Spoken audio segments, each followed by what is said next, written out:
6장 16절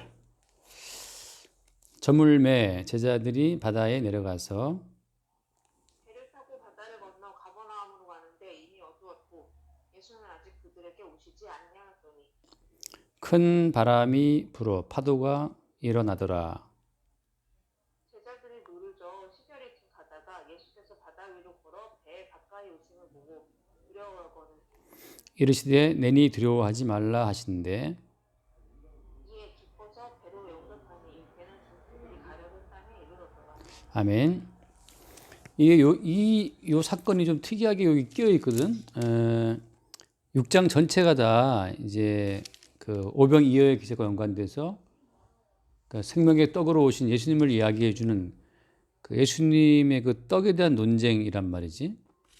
근데 그 중간에 예수님이 바다 위로 걸어오시는 요 사건이 딱 이렇게 기록돼 있어요. 그래서 사실 요한복음 자체는 요한복음 어떤 뭐 시간순도 아니고 그냥 사도 요한 자체가 임의적으로 이 사건 자체를 배치한 거거든. 요한복음 전체가 분명히 요한 어떤 의도가 있어갖고 이걸 이제 배치한 거란 말이지. 근데 요한복음 자체를 보통 우리가 흔히 말을 할 때 독수리 복음이라고 그러는데 독수리 복음. 말하자면 이제 어떤 신성한 예수님의 신성을 표현하기 위해서 요한복음은 의도적으로 이렇게 배치가 돼 있어요. 그러니까 편집할 때부터 사도 요한이 예수에 관한 많은 이야기가 있지만 사도 요한은 그 가운데에서 이제 어떤 사건을 뽑아가지고서 이렇게 배치를 할 때, 편집할 때 사도 요한은 예수님의 신성에 초점을 두고 이제 쭉 사건들을 이렇게 편집해 놓은 거거든. 그러니까 마찬가지로 마찬가지지. 이 예수님께서 이 바다 위로 바다라고 이제 갈릴리 바다를 말하는 건데 갈릴리 호수. 이 갈릴리 호수 걸어왔던 사건에 대해서 지금 이야기하고 있는 거예요. 근데 갈릴리 호수가 참 나는 되게 좋게 이제 남아있는 기억이 갈릴리 호수 바로 옆에 있는 호텔에서 머물렀는데 너무 고요하고 너무 좋아. 아침 일찍 일어나서 수영하러 나가면 얕게 쫙 퍼져 있어요. 이렇게 물이 수영했던 기억이 나거든. 그 갈릴리 호수에서 해 뜨기 전에 어스름할 때부터 수영하는 거 해 뜰 때까지 그게 너무 좋은 추억인데 그날 너무 잘 놀았는데 그날 밤부터 정말 바람이 불고 파도가 치는데 엄청나더라고. 그 잔잔한 갈릴리 호수가 그날 밤에 그 치는 파도 봤을 때는 정말 여기 성경에 나오는 표현대로 여기 뭐라고 되어 있냐면 큰 바람이 불어 파도가 일어났다는 말씀처럼 엄청나게 바람이 세고 막 파도가 굉장히 높더라고. 정말 다른 바다였어 완전. 그래서 여기 지금 이 말씀 보면 좀 생각이 나는데 큰 바람이 불고 파도가 일어나는데 이제 배를 타고 노조 가는 제 입장에서는 상당히 놀랐겠지. 노를 저어 가기에는 그 파도가 부담스럽거든 상당히. 근데 예수님이 바다 위로 딱 걸어오시는 거라고. 그래서 이 예수님이 바다 위로 걸어오시는 이 사건을 사도 요한이 기록해 놓으신 말씀, 그리고 또 말하기를 내리 두려워하지 말라라고 하신 말씀, 이런 이야기 자체가 이제 오병이어의 사건 이후에 적혀 있다고 하는 거.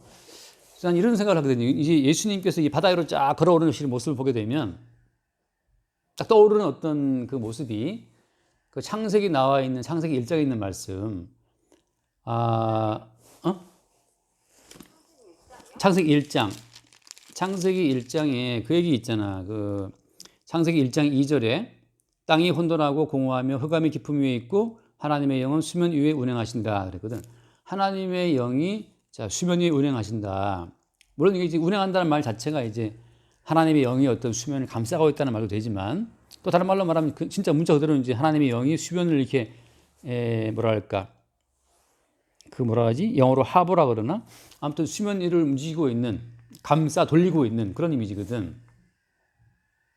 하나님의 영이 하나의 수면 자체를 이렇게 공 굴리듯이 이렇게 수면을 감싸고 있는 그런 모습인데 예수님께서는 지금 그 수면 위를 걸어오신 거거든. 그래서 이 요한이 지금 말하고자 하는 어떤 그 입장 자체는 혼돈하고 공허한 세상 그리고 그 깊음이 아주 그냥 워낙에 깊은 흑암이라서 어둡게 보이거든. 그 깊은 흑암, 그 수면 위를 걸어오시는 예수님, 다시 말하면 창조주로서의 어떤 모습 자체를 지금 요한이 지금 말하고자 하는 그런 의도로 이 사건을 여기에 쓴 것이 아닌가 싶기도 생각 들어요. 왜냐하면 이게 그 앞에 말씀 보면 나오지만 15절 말씀에 15절에 자, 그러므로 예수께서 그들이 와서 자기를 억지로 붙들어 임금으로 삼으려는 줄 아시고 했잖아. 사람들은 예수님을 임금으로 붙들어 삼으려고 했어요. 왜냐하면 왜 그랬어? 예수님께서 오병이어로 5천 명을 먹기 때문에. 그러니까 오병이어로 그 작은 재료를 가지고 5천 명을 먹일 정도의 대단한 능력이 있는 사람이기 때문에 사람들은 그 예수를 붙들어서 임금 삼고자 했지. 어디의 임금? 자기들의 임금이잖아요. 땅의 임금. 세상의 임금을 삼으려고 했었는데 실제 예수님 어떤 분이에요? 예수님은 인간의 요구에 붙잡히지 않으시고 예수님은 물 위를 걸어오시는 분이거든. 그러니까 이 세상의 요구에 붙들리는 분이 아니고 처음부터 하나님은 수면 위를 운행하셨던 어떤 하나님의 영처럼 이 모든 세상 전체를 아우르는 세상 전체를 먹이고 살리는 어떤 새로운 일을 예수님은 지금 진행 중에 있다는 사실을 보여주고 있는 거지. 그러니까 이게 지금 예수님과 우리의 관점의 차이예요. 우리는 뭘 원하는가, 예수님께? 우리가 원하는 것은 이 빵의 문제, 떡의 문제거든, 떡의 문제. 먹고 사는 문제. 그러니까 먹고 사는 문제를 풀어줄 자를 대통령으로 뽑고 잔단 말이지. 진짜 이재명 씨가 전 국민 기본소득 100만 원씩 나눠준다 하더라도 오병이어로 5천 명 먹였던 것처럼 그렇게 막 뿌려도 상관없다라면 그건 웰컴 환영할 수 있지. 근데 지금 뭐 그렇잖아요. 인간이 갖고 있는 모든 그 물자는 제한되어 있는 거니까 결국은 그렇게 많이 뿌리기 위해서는 또 누군가를 또 걷어들여야 되는데 이 지금 신문 뭐 종부세 말이 많잖아요. 종합부동산세는 많이 걷으면 우리는 말하지 뭐 2%밖에 안 되는 부자가 내면 어떻겠냐 말하지만 그게 또 그렇지가 않거든. 부자들이 순순히 세금을 자기 통장에서 내냐고. 그 세 준 사람들 월세 뭐 가게 세 다 올릴 것이고 그들은 또 그 세를 내기 위해서 또 허리띠를 졸라매야 되는 상황이기 때문에 결국은 다 모두가 다 이게 뭐랄까 그 여파가 돌아가는 상황이거든. 그렇게 해서 재난지원금 100만 원 준다? 그게 사실 의미가 없거든요. 월세는 지금 100만 원 올라가는데 말하자면 월세 100만 원 내는 사람이 180만 원 내라 그런 상황이기 때문에 한 달 100만 원 받아봐야 아무 소용 없어요. 그러니까 이게 물론 이제 사람당은 2%밖에 안 되지만 예를 들어서 가구로 보자면 그게 그 사람이 속해 있는 식구들이 5명이라고 치면 5, 20, 그 10배가 되는 거거든 말하자면 10% 넘게 해당되는 상황이 되는 건데 단순히 뭐 종부세 부자들이 많이 내다 그렇게 이걸 뚝 떼어 생각할 수 없는 것이 대한민국은 다 연결되어 있기 때문에 지금 그게 자본주의자 자본주의 다 연결되어 있거든. 어느 하나의 문제가 생기면 나비 효과처럼 다 오게 돼 있어요. 지금 잘 들려? 잘 들려? 네. 그러니까 아무튼 사람들의 문제는 뭐냐면 먹고 사는 문제예요. 그래서 예수님을 바라볼 때 우리의 먹고 사는 문제를 풀어주실 분, 혹은 아픈 사람들 있으면 내 아픈 것을 낫게 해주실 분, 다 그 예수를 그렇게 바라보거든. 그래서 이제 그런 사람들을 임금 삼고자 하는데 예수님은 사실 어떤 분이야? 바로 그 이후에 이제 사도 요한이 바로 그 연이어서 예수가 어떤 분인지를 보여주는 그 그림이 바다 위로 걸어오시는 모습이거든. 예수님께서는 이 땅의 한계에 묻혀서 물속으로 이렇게 끌려 들어오는 분이 아니고 사실은 물 위를 걷는 분인 거지. 그래서 그 뒤에 또 나오는 말이 어떤 거예요? 예를 들면 그 19절 말씀 보면 19절 제자들이 노를 저어 10여쯤 가다가 예수께서 바다 위로 걸어 배에 가까이 오심을 보고 어떻게 했어요? 두려워한다. 이 두려워한다고 하는 이 두려움 자체를 다시 한번 우리 가운데 이게 뭐랄까 이게 우리 속에 잠복되어 있는 두려움을 주님 밖으로 끄집어내시는 거거든. 코로나 바이러스가 잠복되어 있다가 뭐 열흘 만에 튀어나오는 것처럼 우리 속에 들어있는 것이 뭔지를 우리는 잘 몰라요, 사실. 그래서 먹고 사는 문제가 풀리면 떡을 먹고 배불렀기 때문에 이제 만사가 태평이거든, 배부르면. 근데 갑자기 바다에 큰 바람이 불고 파다가 몰려온다고. 그럼 뭐가 또 올라와요? 두려움이 올라오는 두려움이. 그러니까 우리 속에 들어있는 것이 무엇인지를 지금 계속 빼내. 우리 속에 들어있는 육적인 본성을 계속 이렇게 바깥으로 돌출시키는 상황으로 하나님이 우리를 인도하신다고 하는 거. 그러니까 예를 들어서 어제 공부한 것 같은 경우에 아브라함과 사레가 애가 없어요. 하가를 보니까 참 훌륭한 시바지야. 그래서 하가를 데려다가 아브라함하고 동침케 해서 이스마엘을 낳은 거거든. 그러니까 그 여자를 보는 순간에 저 여자를 데려다가 씨를 받으면 좋겠다라는 생각이 드는 거지. 또뭐 가늠하지 말라. 여인을 보고 음욕이 없었는데 여인을 보니까 음욕이 생겨. 말하자면 배가 불러서 문제 없었는데 파도가 밀려오니까 또 두려워지는 거지. 이 말은 무슨 말인가 하면 계속적으로 예수님은 수면 위를 운행하시는 분이고 우리는 지금 물속에 있는 자들이기 때문에 끝없이 우리의 본질이 바깥으로 돌출돼요. 어떤 본질이? 사망에 속한 우리의 본질. 그러니까 우리가 죽음에 속해 있다라고 하는 그 사망에 속한 우리의 본질이 돌출되는 상황이 계속 밀려온다고 하는 거지. 자, 그래서 우리는 누구를 요구하는 거예요? 우리는 이 두려움 때문에 할 수 없이 두려움 때 이 두려움을 좀 잠재워 줄 그 왕을 임금을 요구하는 거죠. 근데 생각해 봐요. 이제 우리 속에 올라오는 여러 가지 육적인 본능이 한 가지인가? 한 가지가 아니고 떡을 요구했다가 뭐 명예를 요구했다가 자랑거리를 요구했다가 또 두려움이 생기면 또 두려움에 대한 어떤 해결책을 요구했다가 우리 속에 육적인 욕망은 끝없이 올라오는데 이 육적인 욕망을 다 모아서 한마디로 말하면 어떤 거지? 우리에게 올라올 육적인 욕망을 다 한마디로 모으면 한마디로 말하면 그게 히브리서 말씀처럼 이제 죽기를 무서워한다라고 하는 거예요. 죽기를 무서워함으로 일생에 매어 성도로 산다는 말씀처럼 우리는 죽는 것이 무서운 거예요. 죽는 게. 오늘 아침에 신문 보니까 코로나 바이러스 걸린 그 임산부가 걸려가지고서 그 태아가 죽었더라고. 근데 이제 그 태아가 죽은 것은 이제 아직 안 태어난 아이기 때문에 그 0세에서 1세 사이에 죽은 그 사망자에는 이제 통계에 넣지 않는다 하더라고. 뱃속에서 이미 죽어버렸기 때문에. 그러니까 코로나 바이러스 때문에 태아가 죽은 최초의 경우지. 보다 보니까 또 딱 생각나는 거예요. 또 코로나가 이제 임산부도 안 좋구나 싶기도 하는데 우리에게는 다 그런 두려움이 있는 거죠. 그러니까 평생 우리는 그 두려움에 쫓겨 살아가거든.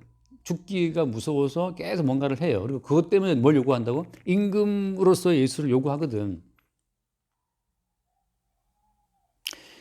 그래서 지금 주님께서 지난주에 이어서 앞으로 쭉 이제 보여줄 요한복음 전체 이야기를 보다 보면 무슨 말이 나오냐 하면 사람들이 항상 그 죽는 것이 두려워서 살기를 바라는 마음으로 많은 것들을 예수께 요구하고 있는데 예수님은 항상 어디 계시냐 하면 예수님께서는 그 인간들의 그 욕구에 예수가 붙들려 안 붙들려? 안 붙들려요.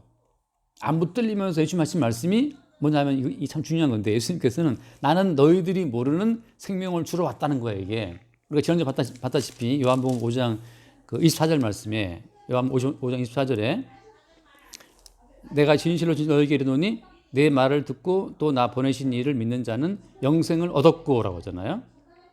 심판에 이르지 않으나니 사망에서 생명으로 옮겨내니라. 이게 나 보내신 이를 믿는 자 내 말을 듣고 영생을 얻었다. 영생이 왔다는 거지. 사망에서 생명으로 옮겼다는 거야. 그러면 아니 사망에서 생명으로 옮겼는데 이 제자들은 지금 왜 두려워하는 거야? 왜 바람이 불고 파도가 치는 것을 제자들은 두려워해요? 예수가 막 걸어오시니까 또 그걸 보고 또 두려워하고 생명이 이미 왔는데 왜 두려워하느냐? 자, 마치 누가 물어보더라고. 구원받은 증거가 뭐냐? 구원이라는 건 정말 죽은 다음에 가는 구원받은 것이냐? 아니면 살아있을 때 구원받은 증거는 뭐냐? 예수님께서는 우리에게 그 죽기를 무서워함으로 막 그 지키고 싶은 그 육신적인 그 목숨, 육신적인 생명 말고 다른 생명 자체를 우리 가운데 주입하러 오신 분이거든. 그러니까 지금 두 개의 어떤 생명이 있는 거예요. 한시적으로 살다가 목의 숨이 끊어지는 순간 사라지는 그 목숨, 한시적인 생명이 있고, 그 다음에 죽어도 살고 지금 살아있어도 살고 있는 그 영원한 생명, 영생 얻었고 하고 아까 하신 말씀처럼 과거형으로 기록되어 있는 것처럼 영생에 들어와 있는 생명이 있고 두 개의 생명이 있는 거야. 하이브리드. 한쪽 목숨은 언젠가 다 사라져버리고 육신은 땅으로 가겠죠. 그죠? 한쪽 생명은 어때? 지금도 살아있고 또 영원히 살아있는 영생이거든. 그러니까 성도의 입장에서는 지금 두 개의 생명이 있는데 하나의 육적인 생명이 꺼져버려도 어때요? 이 생명이 있기 때문에 죽어도 영원히 산다라고 말씀하시는 거거든. 그러니까 근데 스데반이라든지 또 뭐 베드로라든지 이런 사람들이 죽기를 안 무서워하는 이유는 뭐 때문이냐면 이미 어때? 이미 영원히 사는 생명이 들어와 있다는 것을 알고 있기 때문에 한쪽 생명, 너희들이 지금 나를 뭐 못 박아 죽이든 스테반처럼 돌로 때려 죽이든 상관없어. 돌로 때려 죽어도 어차피 이 하나의 목숨은 언젠가 사라질 목숨인데 이게 사라져도 나에게는 뭐가 남아있다? 이터널 라이프라고 하잖아요. 영원한 생명이 남아있다는 거지. 그러니까 지금 성도가 살아있다고 하는 것은 지금 두 개의 생명으로 하이브리드 라이프라고 그래야 되나? 아무튼 이 두 개의 생명이 쭉 가고 있는 거야. 그래서 성도, 그 요한복음 그 11장 말씀처럼, 예전에 그 말씀이 좀 난해했는데, 요한복음 11장 그 말씀 보면은 그런 얘기가 있어요. 11장 25절에. 이게 이제 마르다한테 하신 말씀이거든. 예수께서 나는 부활이요 생명이니 나를 믿는 자는 죽어도 살겠고 라고 하잖아. 그래. 그거 뭐 아멘 믿을 수 있어. 내가 지금 살아있지만 내가 죽어도 산다 그러니까 오케이 아멘 믿겠는데, 그 다음 말씀 26절에 무릇 살아서 나를 믿는 자는 영원히 죽지 않는다 그러거든. 아니, 살아서 나를 믿는 자는 영원히 죽지 않는다고? 그럼 스테반은 왜 죽은 거야? 베드로는 왜 죽은 거예요? 바울은 왜 죽었어요? 다 죽었잖아. 근데 영원히 안 죽는다는 거지. 이거 뭘 말하는 거지? 아까 말한 것처럼 주님께서 우리 가운데 영원한 생명을 부어주시는 거예요. 자, 초점은 뭐냐 이거야. 사람들은 뭘 요구해? 사람들은 현재 있는 내 목숨 있잖아요. 한시적인 목숨. 현재 있는 목숨을 진짜 생명으로 알고 이 생명을 계속 이어가기를 원하는 거지. 그러니까 현재 있는 목숨은 무엇으로 존속이 가능해요? 이 떡이 있어야 되거든. 다치면 안 되고 바다에 빠져 죽으면 안 되고. 현재 있는 목숨을 계속 이어갈 수 있기 위해서 예수라고 하는 현재 있는 목숨의 떡을 쥐어주는 그 예수를 그들이 왕으로 삼을 했던 거란 말이지. 예수님께서는 처음부터 뭘 주러 오신 거예요? 야, 그거 자체는 이미 어차피 죽을 목숨, 죽기로 확정된 목숨이기 때문에 그것은 이미 죽은 것이고 나는 너희들한테 뭘 주러 왔다? 난 너희들에게 영생을 주러 왔다. 그러니까 지금 살아서 나를 믿어 영원 안 죽지 않는다는 그 말씀처럼 영원히 죽지 않는 그 생명을 주러 왔다고 하는 거지. 그러니까 지금 달라요, 포인트가. 이 사람들은 육적인 생명, 자기 목숨 자체를 계속 늘려가기 위해서 예수를 바랐던 거고, 또 어때요? 비록 내가 죽는다 하더라도 현재 내가 아는 이 목숨 자체의 연장을 그들은 생명으로 알고 있는 거고, 그 생명의 연장을 위해서 예수를 임금 삼으려 했던 것이고, 예수님은 처음부터 그것은 이미 죽은 것이다 라고 치부했잖아요. 예수 말씀하시기를 죽은 자들을 장사하게 하고 라고 말씀하시잖아. 그런 점에서 이미 우리는 다 죽은 자야. 우리는 다 물 속에 있는 자예요. 예수님 물 위로 걸어왔다고 하는 것은 예수님만 물 위에 있어. 예수님만 산 자야. 나머지는 다 물 속에 잠긴 자고, 노를 아무리 저어도 파도가 치면 다 빠져 죽어버려요. 노와 홍수의 재판이지. 그러니까 예수님께서 보시기에는 야, 니들이 지금 생각하는 그 목숨은 그건 살아있는 게 아니야. 지금 숨 쉬고 있지만 50년 뒤에, 80년 뒤에, 100년 뒤에 너희들 어디 있을 것 같아? 그러니까 예수님께서 보시기엔 너희들은 다 죽은 자라고 하는 거지. 예수님께서는 영원하신 분이기 때문에 현재 있는 그들을 자체를 물어보시는 거예요.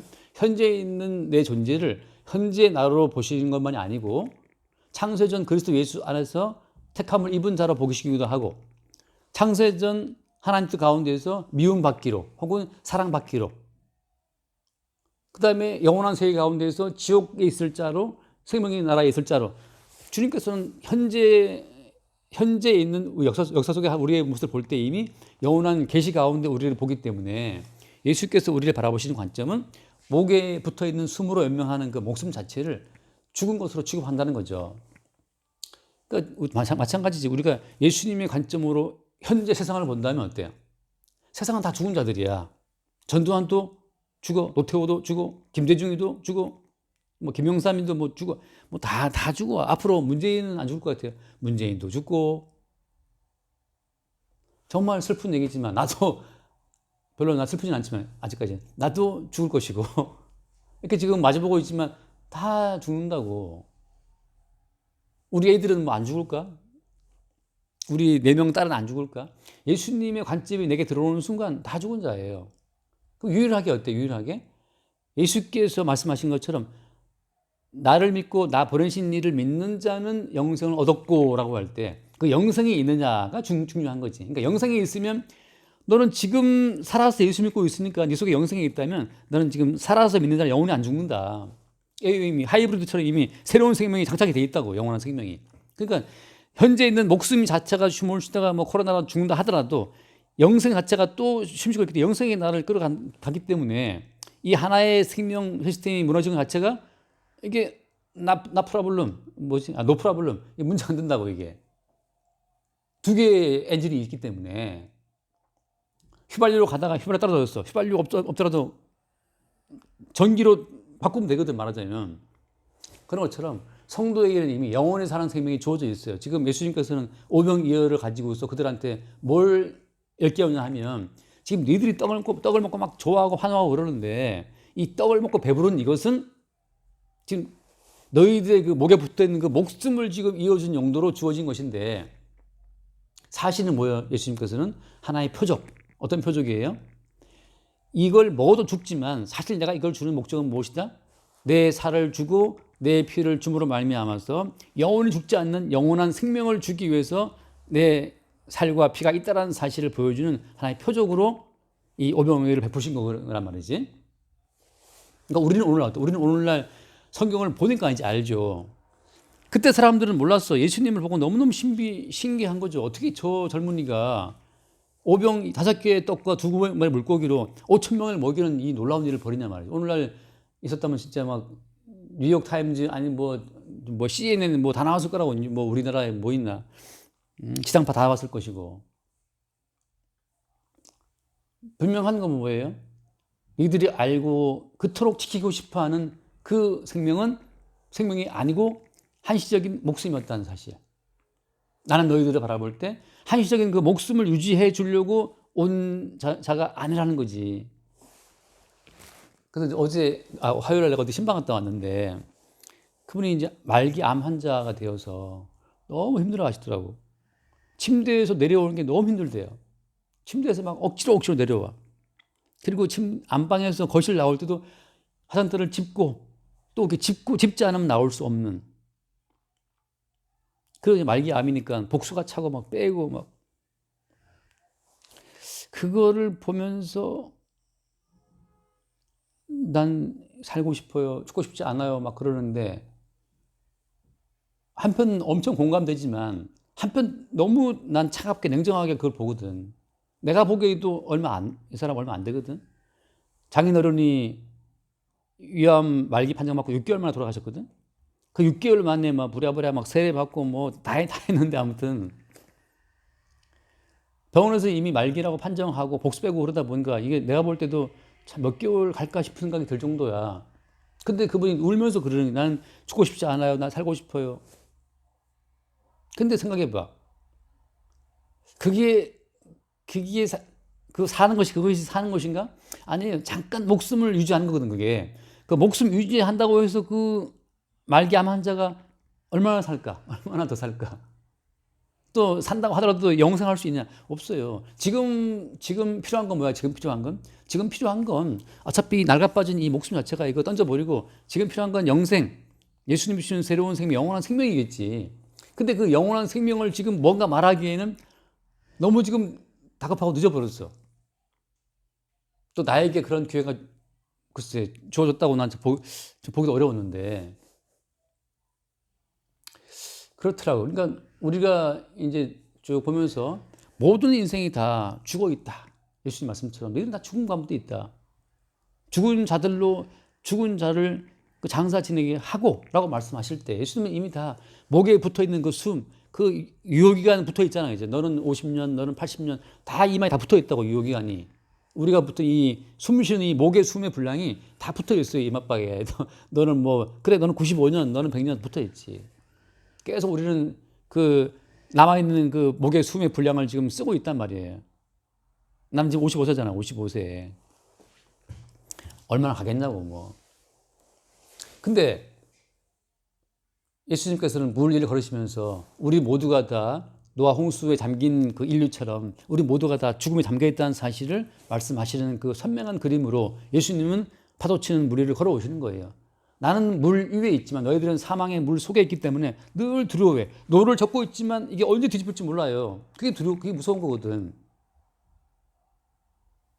언제 사망의 바다에 빠져갈지 모르고 말기 암이다. 이미 그런 깊은 그 바다에 침몰하는 그 배 속에 있는 거야. 지금 침몰하고 있어요.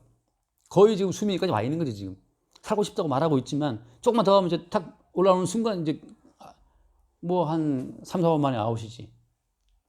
블랙아웃. 되는 것처럼. 그래서 이 사도 요한이 이 물리를 걷는 사건 자체를 오병이어의 사건 요 중간에 딱 삽입을 했다고 하는 것 자체는 말하자는 말은 무엇이냐.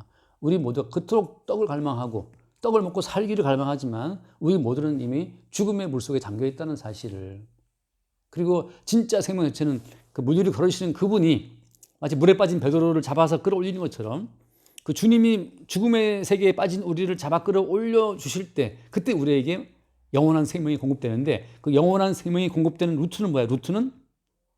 루트는 예수님의 살과 예수의 피예요. 예수님과 우리의 관계 자체가 내가 예수를 믿습니다 하고 존재와 존재로 연결되면 그거 다 깨져버려. 나라는 존재, 예수의라는 존재, 그 대상으로 존재가 아니고 예수의 살과 피가 내게 들어옴으로 말미암아서 예수님 같은 살과 같은 피로 연합되는 그 순간에 영생이 이루어지는 거거든. 다시 말하면 예수님과 우리가 하나의 몸으로 연결되는 건데, 예수의 몸과 연결되는 과정에서 영원한 생명이 예수로부터 우리에게 흘러 들어오는 거예요. 영원한 생명이 우리에게 계속 흘러 들어온다. 그 원천은 어디? 원천은 십자가에 죽으신 예수님이죠. 그래서 요한계시록에 뭐라고 표현해요? 요한계시록에서는 어린 양의 보좌라고 표현하는데, 그 어린 양, 영원히 우리에게 그 살과 피를 공급하시는 어린 양으로서의 예수님이 우리의 생명의 원천이 된다고 하는 거지.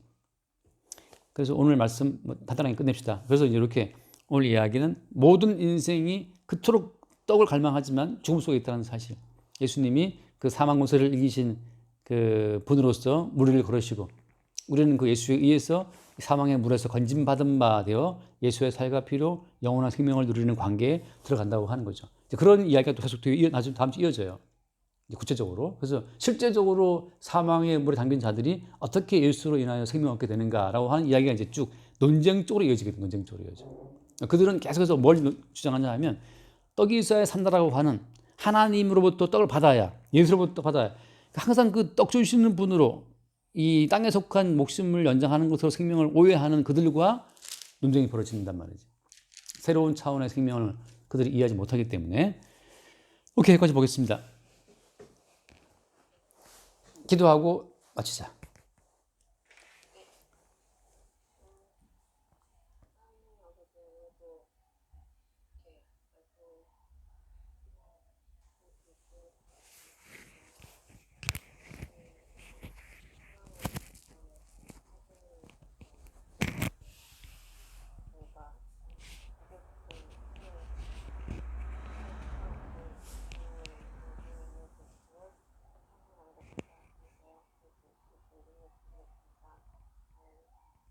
주님 감사합니다.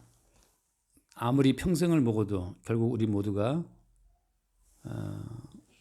죽음의 권세를 피할 수 없음을 알고 있습니다. 주님, 먹어도 죽는 썩어질 양식이 아니라 썩지 않는 양식, 사망을 이기신 우리 주 예수로부터 공급되는 그 영원한 생명을 바라볼 수 있도록 우리의 심령을 새롭게 하여 주옵소서. 우리 주 예수 이름으로 기도드립니다. 아멘. 여기까지 봅시다.